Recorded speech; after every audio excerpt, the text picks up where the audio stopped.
Okay, so let's answer your assignment, class. So this is for exercise number 1.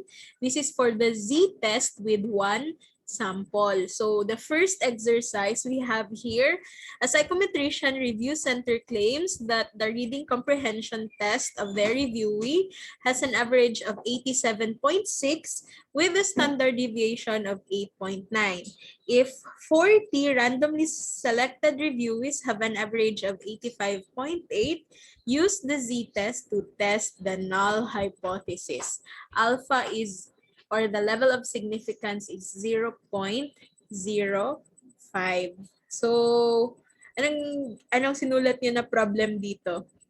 What is the problem for exercise number 1? Well, let's see. Any answers sa problem sa gitubag ninyo dinhi?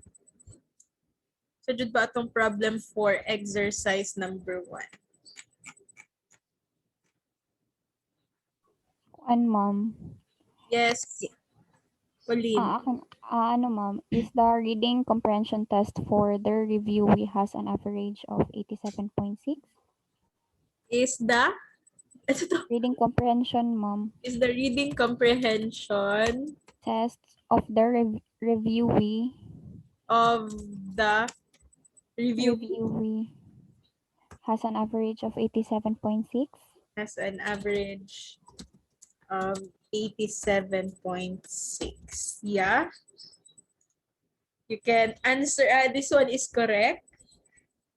So, how about the others? The reading comprehension test of the reviewee. That's our problem, ha? Is the reading comprehension test of the reviewee has an average of 87.6. Okay, pwede din is the reading comprehension of the reviewee. Tama na eh. Has an average of 87.6. So what will be our hypothesis if null and if alternative? So pag null, this should be stated in the negative form. Okay.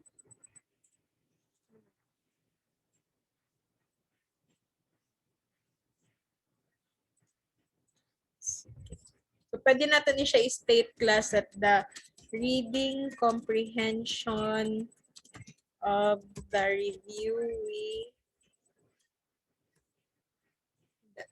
the reading comprehension average of the reviewee is not 87.6. You can state it like this. And then you can state it also sa alternative hypothesis, you just remove the not. So the reading comprehension average of the reviewee is 87.6. Ato aning murag, there is something wrong with the statement.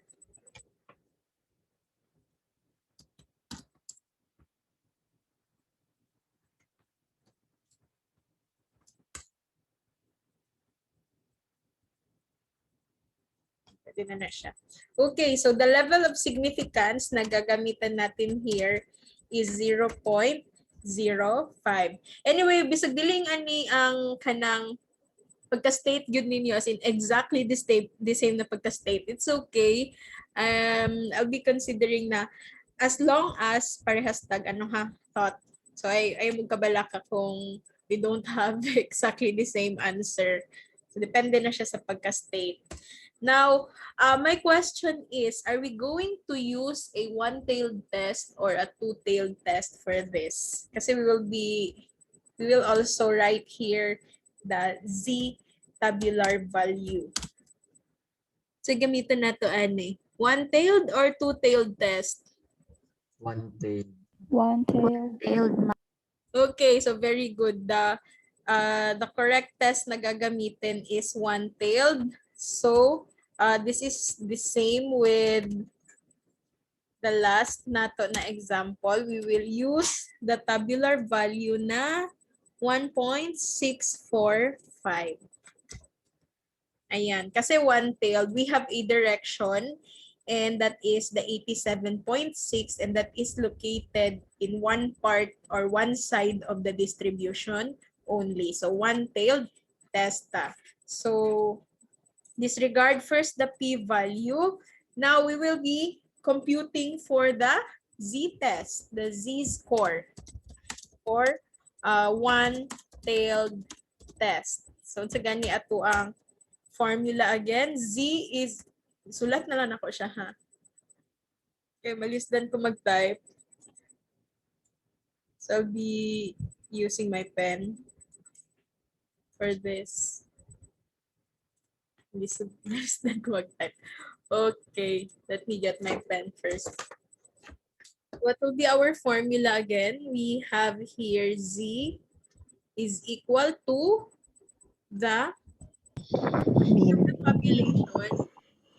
Mean of the sample minus the mean of the population times the square root of the sample size. Very good. Divided by the Standard deviation. standard deviation. So what is the mean of our sample? 85.8, ma'am.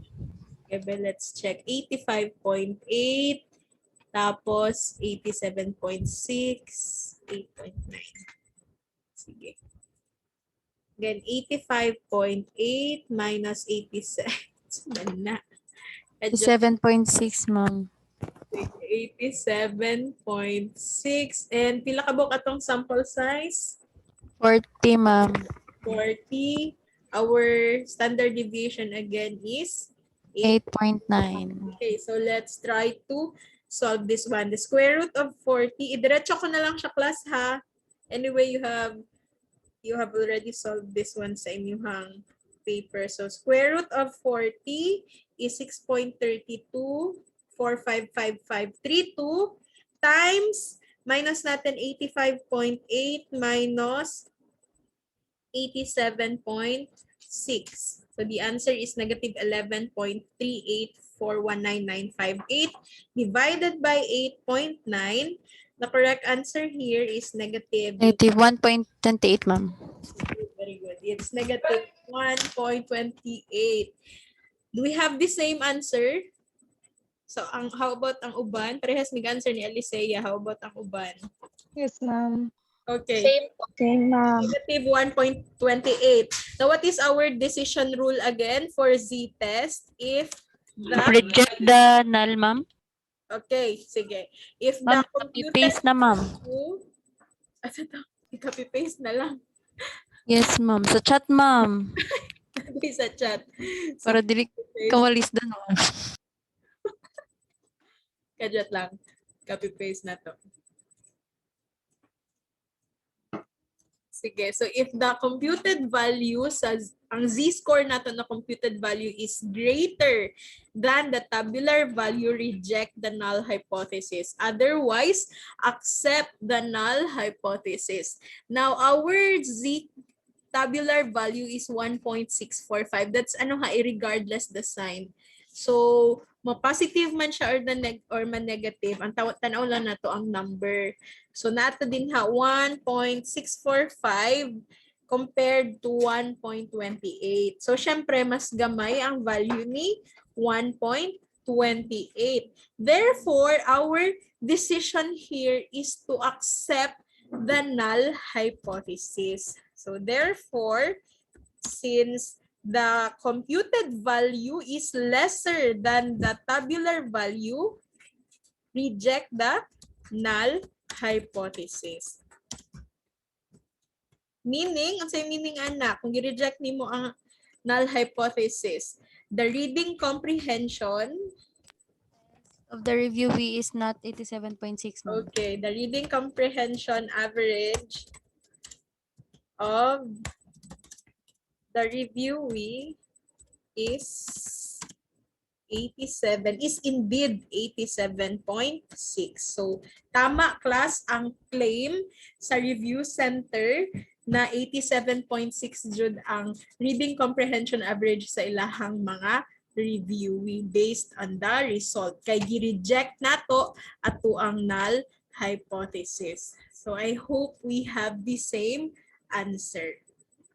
Tama, parehas nag-answer. Nag-reject na to atong null hypothesis. Ay, yeah.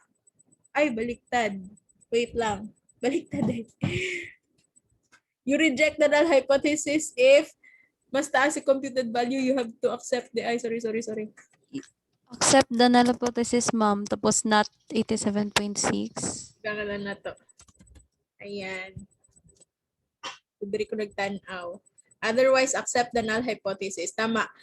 Mas dako plus ang tabular value kaysa sa computed value. So, if that is the case, you have to accept the null hypothesis. So, it is true.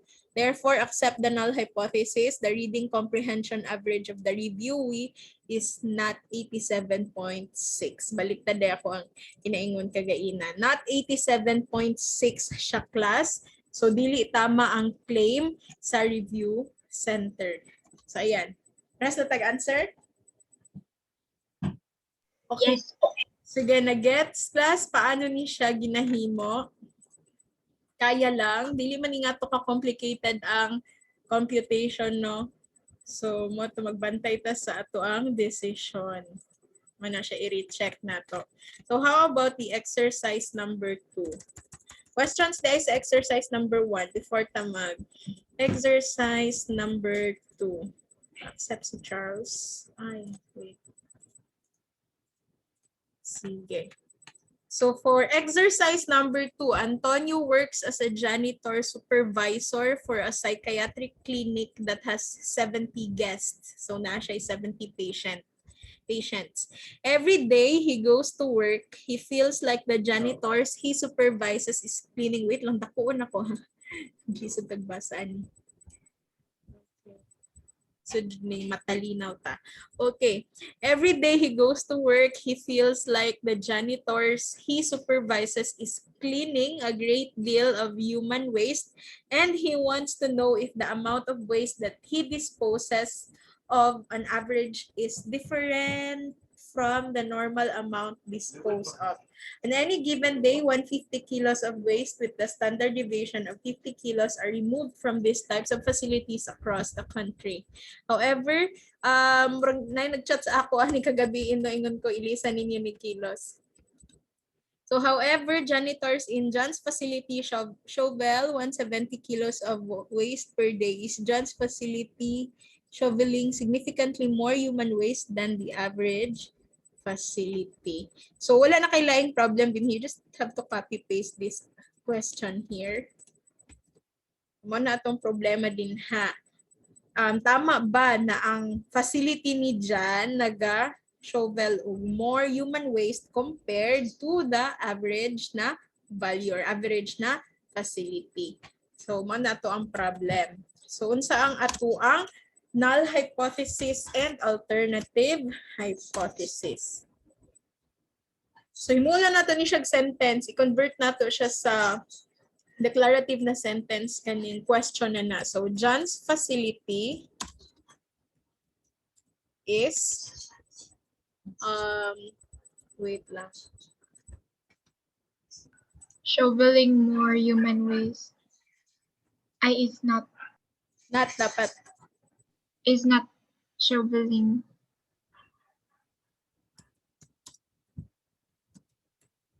more human waste than the average facility. Human waste than the average facility. Okay. So John's facility daw is not shoveling more human waste than the average facility. And then sa alternative hypothesis, we will just remove the not. Sige. So pwede po ninyo idagdag ang word na significantly para parehas sila sa problem. Pero kung wala niyo ibutang ang significantly, okay ra po na. Ayan. So I hope we have the same answer, pero if hindi siya exactly ganyan pagka-state, then it's okay as long as we have the same thought. Now, what did you use na level of significance, Annie? Wala na state sa problem, no? Pero sa gamit ninyo? 0.05. One-tailed chapter. Sige, ang alpha nato dinhi is 0.05. Pag wala ganina siya gi-state sa problem class kung pila ang level of significance, all you need to remember na if it's a social science study, most likely it's 0.05. Pero if there is an experiment na gihimo, then 0.01. Pero kani kay social science lang man ni siya na study, so alpha nato is 0.05. And then is this a one-tailed test or a two-tailed test? Until da mo gigamit, ma'am. Okay. Detailed, ma'am. So bakit one-tailed? Take note of the word here, more. 'Di ba? Ang kanang more, greater than, lesser than, those are keywords na naga-indicate na naay direction. So it has become a directional hypothesis because of the presence anang word na. So kay directional naman ang hypothesis na siya direction. So automatic ang imuhang gamiton nga test is one-tailed. So bisan pag wala siya ni hatag og exact na amount din ha, but again, you have their keywords telling you about direction kung padulong asa ang imuhang test, then one-tailed test na siya automatic. So tama inyong answer. So ang atuang tabular value sa z-test is the same thing, 1.645. Okay? Please disregard the p-value again. Hindi na mulihok. Hindi mo siya sakagod. Wala siya. Okay. Anyway, so let's move on sa atuang statistics. I-copy na to. I-copy na to itong decision rule kagain na para diretso na ta. Isa itong chat ni Alicia kagain na. Wala. This one. Ay nga naman na. Before ta mag-compute. Ayan.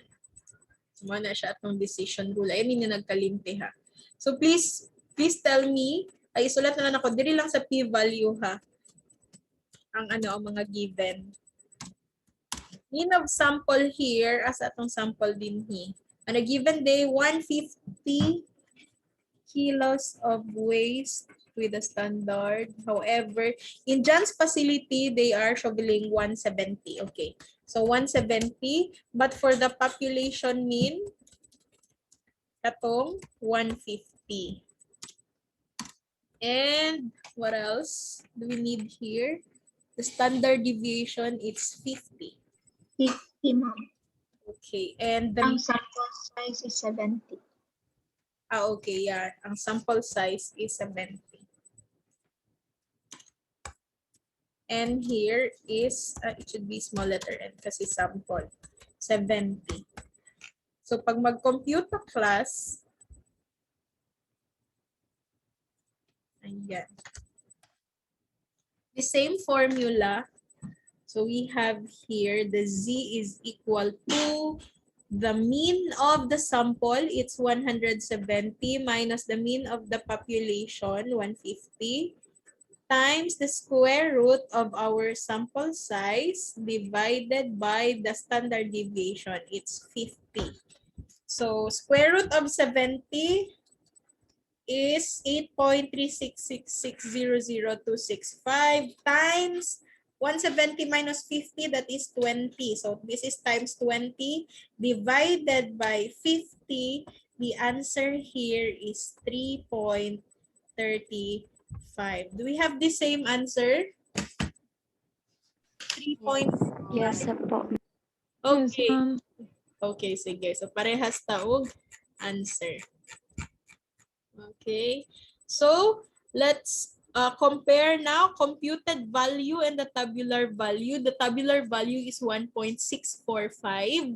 The computed value is 3.35. So definitely the computed value is greater. So again, the computed value is greater than the tabular value. Therefore, we will have to reject the null hypothesis.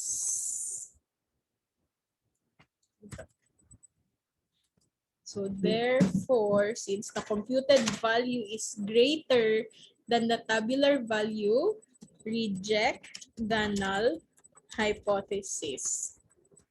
If we reject the null hypothesis, what will be our conclusion? Meaning, let's copy the alternative hypothesis. I-reject na to ang atuang null. So therefore, reject the null hypothesis. John's facility is significantly shoveling more human waste than the average facility. Meaning, tama, mas daghan yun o ginalimpyuhan ang mga janitor sa facility ni John compared to the average facility. So, ingana lang mag-analyze and mag-interpret sa result. So this is the importance of the Z-test.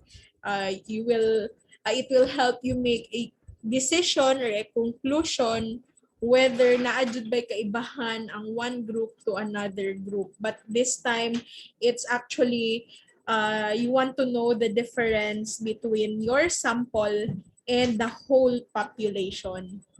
So the whole population man ni ato ang gina-test dinhi.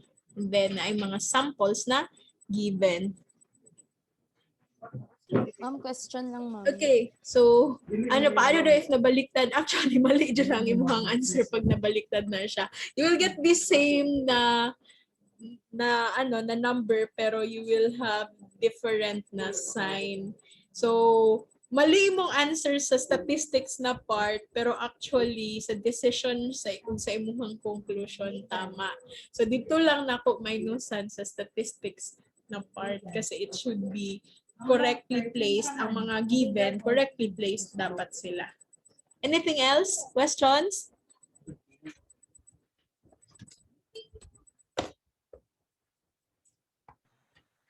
Ma'am, Yes, Krisha.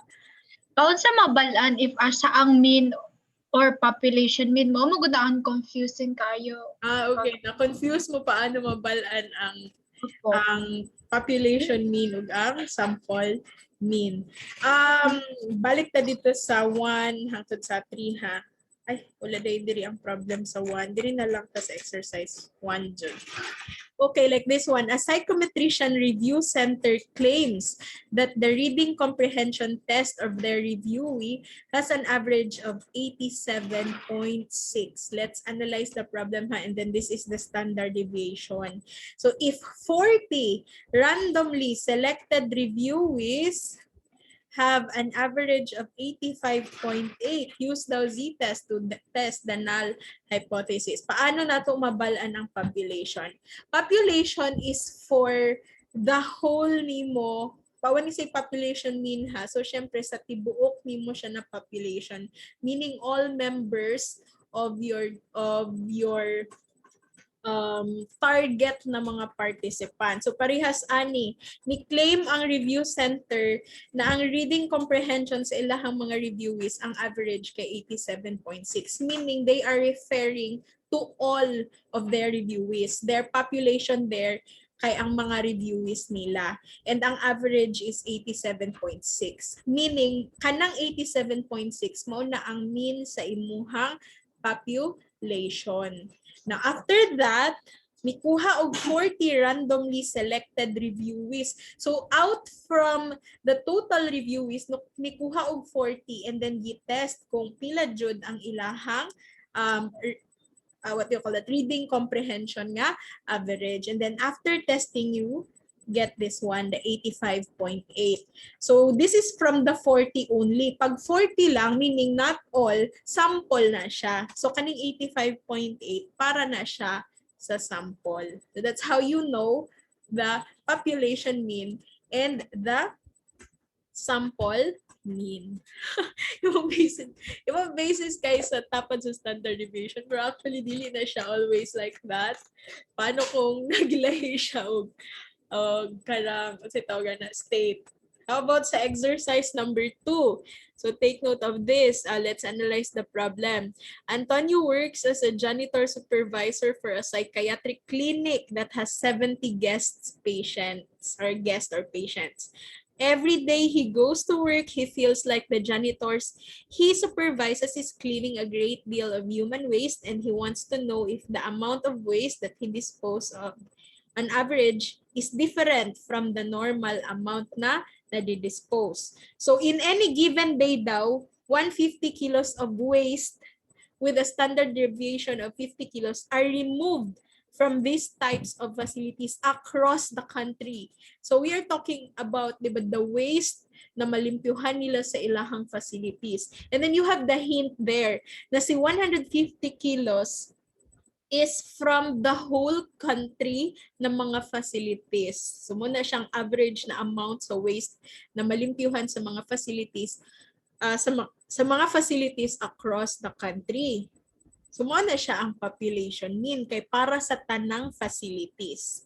And then, however, janitors in John's facility shovel 170 kilos of waste per day. So kanang 170 is referring only sa facility sa atuang sample ni John. So muna siya ang sample mean. Ang kagaina, since it's across the country, it refers to the totality, tanan-tanan na population mean to.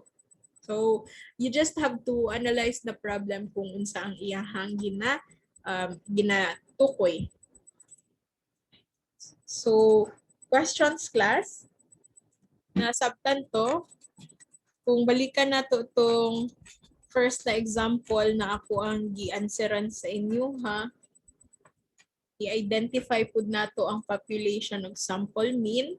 So, like this one, the company asserts that the average lifespan of their brake pads is at least 43,000. So it's referring to the claim of the company sa lifespan sa ilahang ginahimo nga brake pad. So this one, class, automatic is the population mean.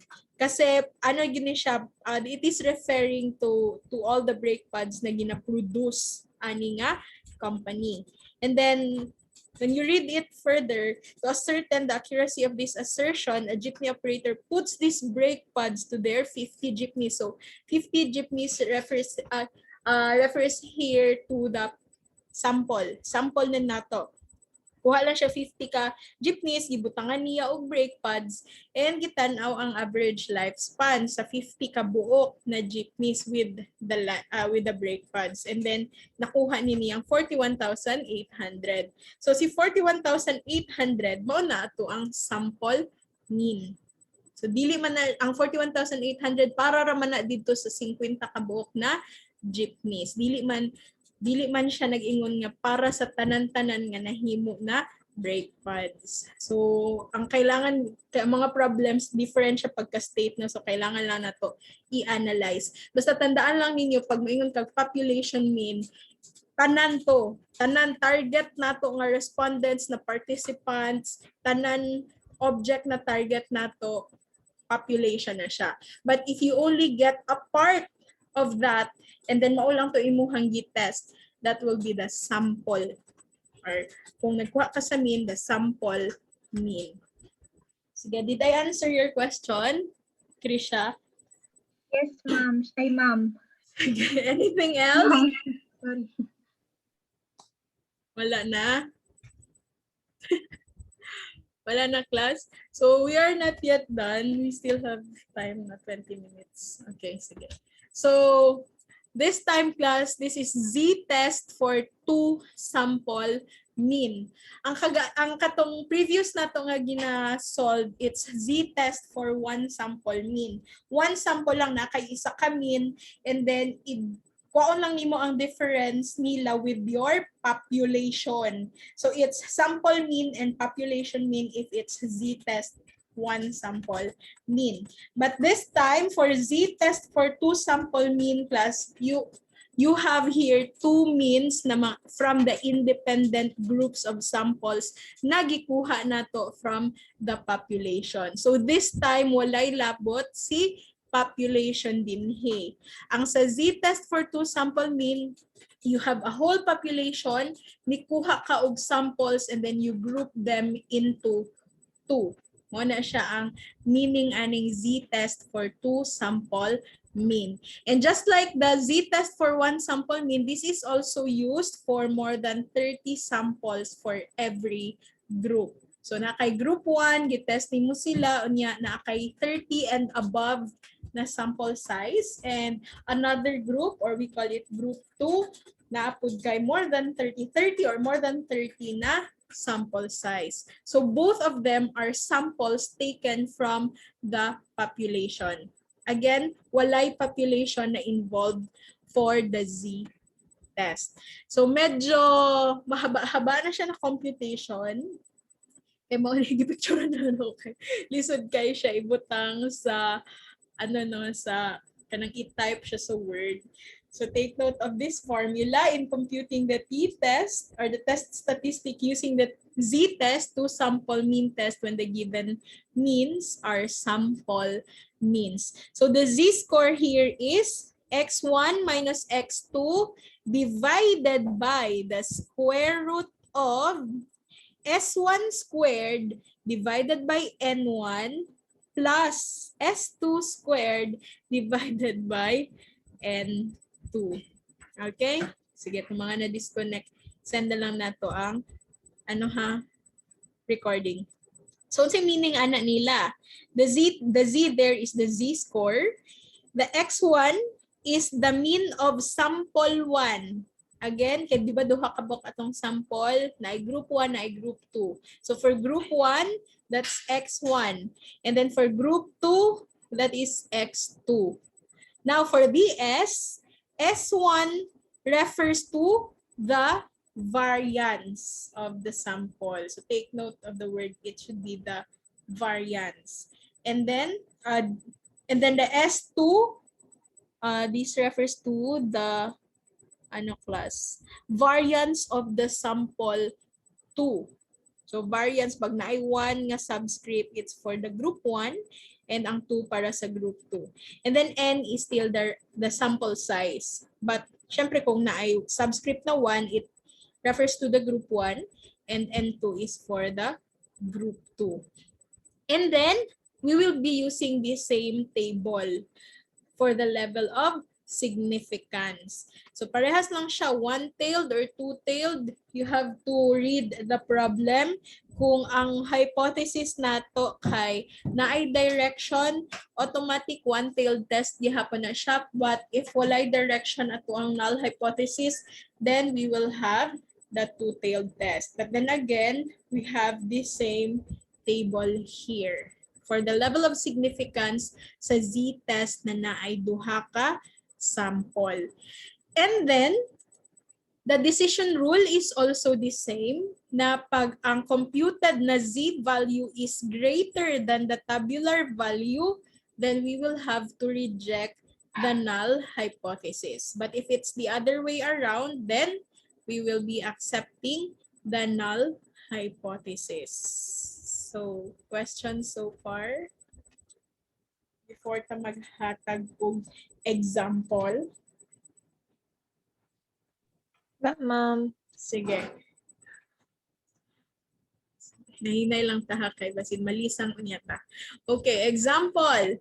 A guidance and testing department administered to incoming freshmen in the College of Arts and Sciences entrance. Wait. Okay, sige. Entrance examination. So the psychometrician randomly selected 120 students of CAS, that's College of Arts and Sciences, from BS Psychology and AB Broadcasting. Sige. Noted.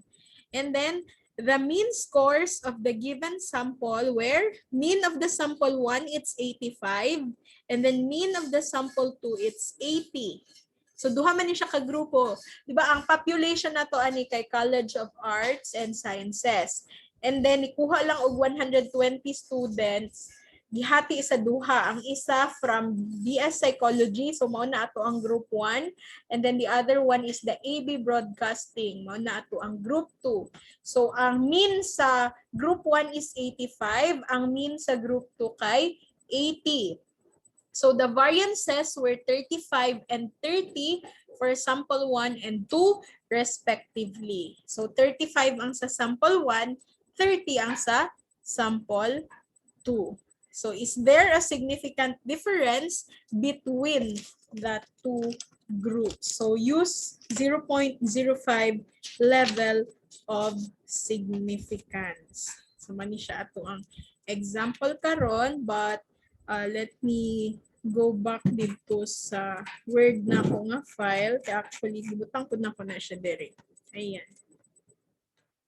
Okay, the same format ato ang gamiton. Sige. Ay. Sige daw. Try to analyze the problem and then we will solve it.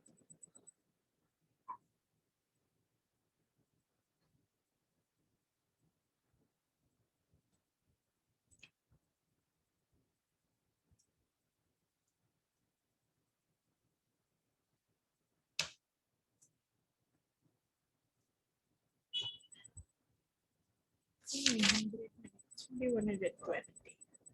This was Okay. Sige, so what is our problem here? Sa problema na to. Wala tayong problema pero mangita dito problema din So isulat na lang nato itong problema. Is there a significant difference between unsa ang gitest ani din between the entrance 120 students of sige. Ano, 120 na siya, 120 gikan sa BS Psychology, 120 po gikan sa AB Broadcasting. Manayahang ginamin din ha. Pero is there a significant difference between the entrance examination mean of the two groups? So sa total two groups, the BS Psychology and the AB Broadcasting. Kaya kanang mean nga gina-refer din ha, para man na siya sa entrance exam result nila. Now, ato ang null hypothesis o ang atong alternative hypothesis. So, sa null, there is no significant, take note of the word no. Ato siyang i-bold. Unsa daw, walay significant difference ang kaya na to na class o between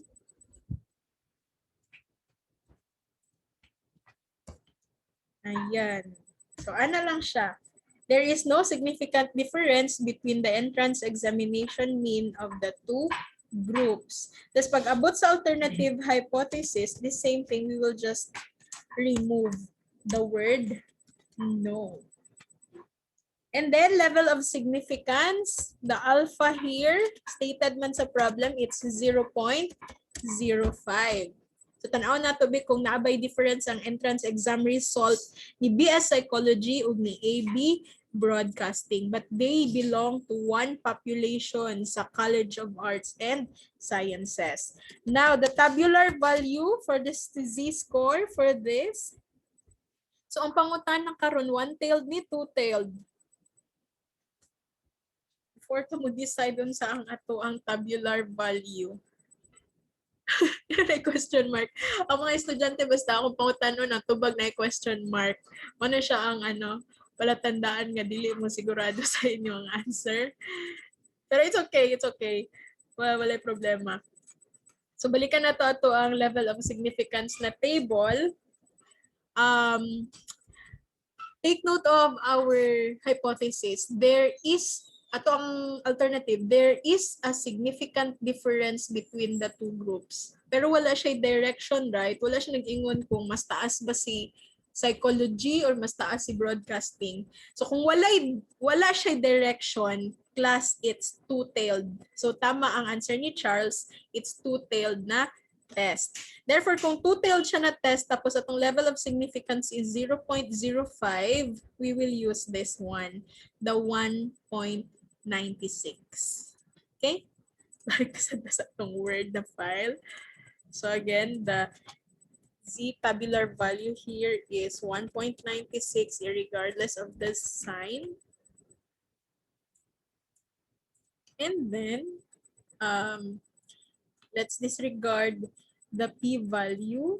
Let's compute for the statistics. Murag taas-taas yun ni siya, no? So, unsa gani ang atuang formula for this? Our formula here, z is equal to the x1 minus x2 divided by the square root of the S1 squared. This is the variance of the first group divided by the sample size of the first group plus the variance of the second group squared. Ha, take note na square pa na nimo siya. And then this one is the N2. Okay. Wait lang. Let me check that one kasi ang S is for the standard deviation. Again, the S is for the standard deviation. Medyo na siyang meaning sa S. Pero, pag variance gani ang ano, pag square ni mo ang standard deviation, di ba, you will get the variance. Pero sa atuang problem man good class, variance naman good ang gihatag. So, ibahon na to ato ang formula.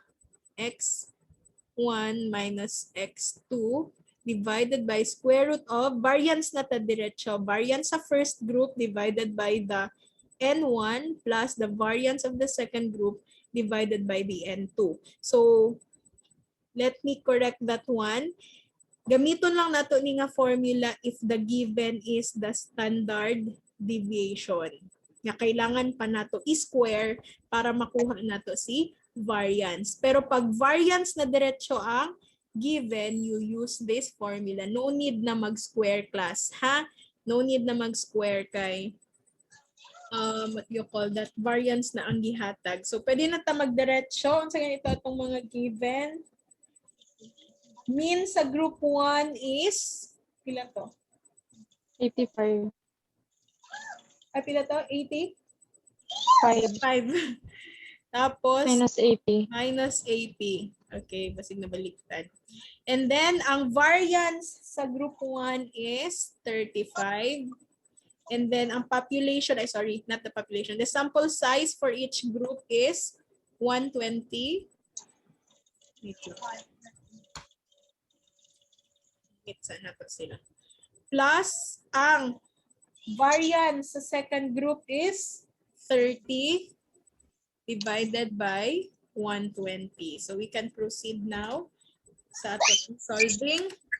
85 minus 80, syempre 5, divided by 35 divided by 120 is 0.29166. Butang na lang kung period ha para nag-indicate na continue pa ng 6. And then 30 divided by 120 is 0.125. Dili na lang ang continuation. So 0.25 plus the 0.299. Ayan, so 5 divided by the square root of 0.54166. Again, continuous na siya. And then the square root of that is 0.735980072. So 5 divided by 0.735980072 is 6.79. Do you get the same answer sa kuha? I-check na ko ha, basig na ako'y na-miss. 30 divided by 120 plus 35 divided by 120. Square root of that. And then 5 divided by, yeah, it's 6.79. Nakuha ninyo? Nakuha? Wala. Yes, nakuha, ma'am. Parehas nag-answer. 80 ako, ma'am. Yes po. Ay, nag-compute pa mo. So we have the same, the same decision rule din he. So if the ZCV is greater than the tabular value, reject the null hypothesis. What's our tabular value again? It's 1.96. Again, our tabular value is 1.96. Ang ato ang computed value is 6.79. So, meaning ana, greater jud ato ang computed value, which means we have to reject the null hypothesis. So, therefore, reject the null hypothesis. And then we will be accepting our alternative hypothesis, which is, meaning ana, kung reject na to atong null hypothesis, there is a significant difference between the entrance examination mean of the two groups. Meaning, na ay significant na difference ang result sa entrance examination sa BS Psychology students ug sa AB Broadcasting students. So, na siya ang pag-interpret sa mga numbers using statistical test. So, this time, it's for the Z test for 2 samples. Questions? Questions, class? Si Z, nawala ka. Si ZTV, gikan dito sa ato ang table gihapon. The same table.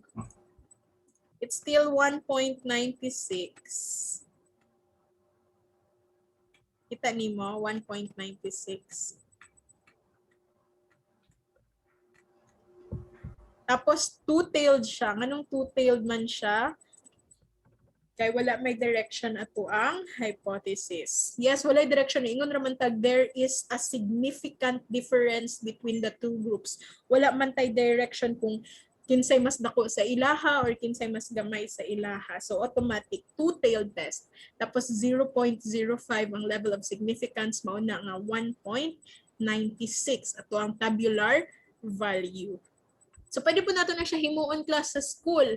For example, di ba, tong first year mo, nag-entrance exam mo.